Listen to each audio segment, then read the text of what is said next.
தெரியாததை தெரிஞ்சுக்கவும், தெரிஞ்சதை பிறரோடு பகிரவும். இப்போ பொது அறிவு தகவல்களோடு வண்ணத் தூரிகையில்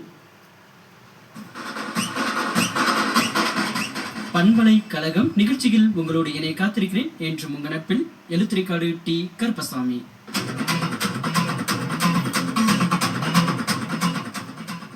நிகழ்ச்சியில் இணையக்கூடிய நேயர் வருக. வணக்கம். வணக்கம், யார் பேசுறீங்க? மாலை வணக்கம் சொல்பவர் யார்? எங்கிருந்து? நான் மதுரை மாவட்டம் மணிநகரம் சண்முக சுந்தரம். உங்களுக்கான பொது அறிவு தகவல் ரெடியா இருக்கு, கேள்வியும் தயாரா இருக்கு. கேட்கலாமா? உலகிலேயே மிகப்பெரிய நூலகம் எங்கு உள்ளது? அமெரிக்கா. அழகா சொல்லிட்டீங்க. நன்றிங்க இணைப்பில் வந்ததற்கு. கோடை பண்பலை 100.5